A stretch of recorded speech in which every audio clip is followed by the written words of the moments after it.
ایک ہی کسی بھائی نے کویسچن کیا تھا کہ کیا کسی عامل صاحب کے کہنے پر اگر عامل کہے تمہارا شوہر بد کردار ہے تو کیا بیوی اس بات کو بنیاد بنا کر شوہر سے مطالبہ طلاق کر سکتی ہے کہ نہیں؟ اور اسی طرح اگر عامل کسی کی بیوی کے بارے میں کہہ دے کہ تمہاری بیوی کے بارے میں ایسا آیا ہے کہ وہ ٹھیک نہیں ہے تو کیا شوہر اس کو اس بات کی بنیاد پر طلاق دے سکتا ہے کہ نہیں؟ دیکھیں مسئلہ یہ ہے کہ جو اچھے عاملین ہوتے ہیں اور قرآن و سنت کے مطابق عمل کر رہے ہوتے ہیں وہ کبھی بھی ایسے شک ڈالنے والی بات کہیں گے ہی نہیں۔ وہ یہ اگر آپ نے کوئی ذائچہ وغیرہ نکلوانا بھی ہے، کوئی بات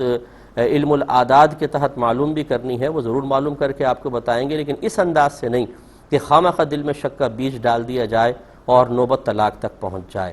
بلکہ وہ یہی کہیں گے کہ آپ یہ اس میں جستجو میں نہ رہیں کہ وہ کیا کر رہی ہے کیا نہیں، آپ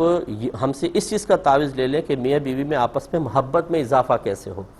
پیار و محبت کے گھر میں ماحول کیسے بنے۔ یہ اچھے عاملین کی نشانی ہوگی۔ اور جو صرف پیسے کے چکر میں اس طرح کے معاملات کرتے ہیں وہ یہ کر سکتے ہیں کہ آپ کہیں کہ جی میری بیوی کے بارے میں بتاؤ وہ صحیح ہے یا نہیں ہے۔ پہلی بات ہے کہ کویسچن ایک غیر آدمی سے کرنا اپنی بیوی کے بارے میں یہی مناسب نہیں، یا بیوی کا شوہر کے بارے میں۔ جو اس طرح کے اس طبقہ عاملین کو بدنام کرنے والے ہیں وہ تو موقع کی تلاش میں ہوتے ہیں کہ ایسا کوئی موقع ملا اور انہوں نے اپنا حساب کتاب بنا کر بتا دیا کہ جی آپ کی بیوی تو کسی اور کے چکر میں ہے، اور شوہر کو کہہ دے وہ کسی اور کے چکر میں ہے، اور اس سے بدگمانی کے بیج دل میں ڈال دیتے ہیں اور یہ چیزیں پھر طلاق تک پہنچتی ہیں۔ تو کوئی بھی اچھا عامل کبھی بھی یہ نہیں کہے گا کہ میں جو آپ کو بتا رہا ہوں یہ 100% شیورٹی کے ساتھ ہے، کیونکہ 100% یقینی طور پر خبر یا تو اللہ تعالیٰ دے گا یا اللہ کی عطا سے اس کے رسول دیں گے۔ باقی کسی کی خبر 100% یقینی نہیں ہوگی، وہ ظنی ہو سکتی ہے۔ ظنی کا مطلب یہ کہ 80%، 60%، 50 چانس یس یا نو کے، کیونکہ ہم پہ کوئی وحی تو نہیں آتی، ہم غیب تو نہیں جانتے، کوئی بھی غیب دانی جاننے کا دعویٰ نہیں کر سکتا۔ اس طرح جو ہم ذائچے وغیرہ اگر کوئی بنائے گا بھی علم العادات کے ذریعے تو وہ بالکل 100% درست نتیجے تک پہنچ جائے، یہ بھی کوئی ضروری نہیں ہے۔ اس لیے اچھے عاملین صرف یہ کہیں گے کہ ہمارے علم کے مطابق نتیجہ ہے، لیکن ہم یہ نہیں کہتے کہ یہ ایسا ہی ہے یقینی طور پر، اصل صورتحال اللہ بہتر جانتا ہے۔ تو اب یہ اس طرح کی باتیں کہ جو شخص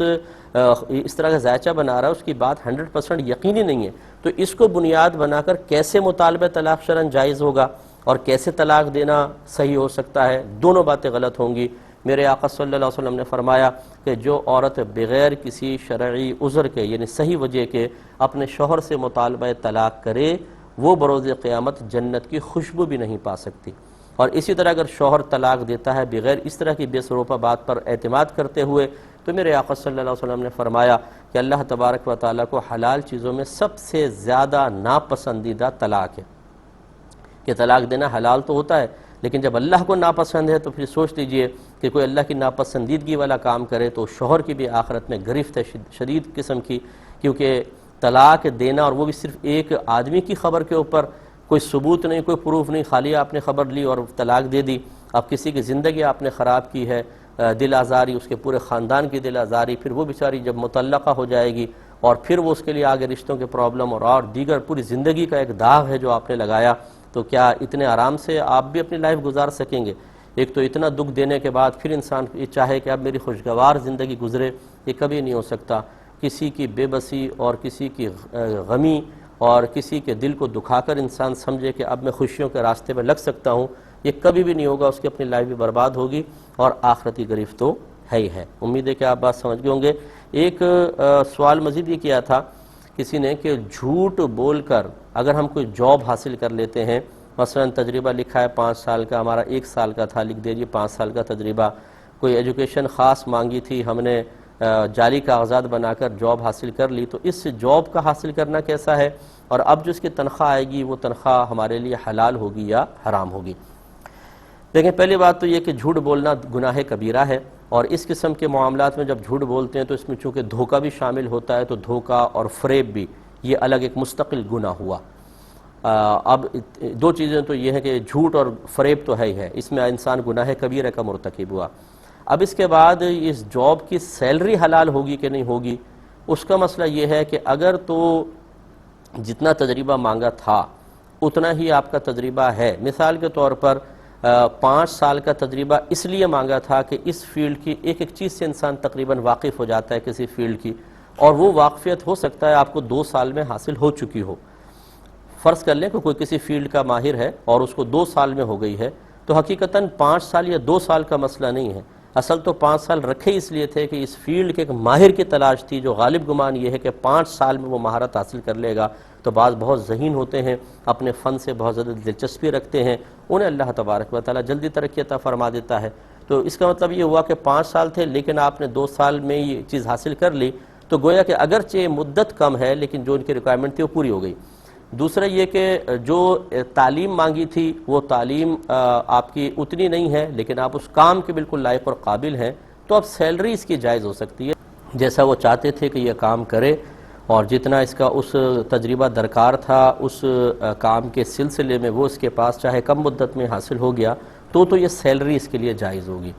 یعنی گویا کہ جھوٹ بول کر جو جاب لی یہ ایک معاملہ حرام تو تھا، لیکن یہ حرمت اب سیلری کے اندر صلاحیت نہیں کرے گی، کیونکہ وہ کام کرنے کی صلاحیت رکھتا ہے۔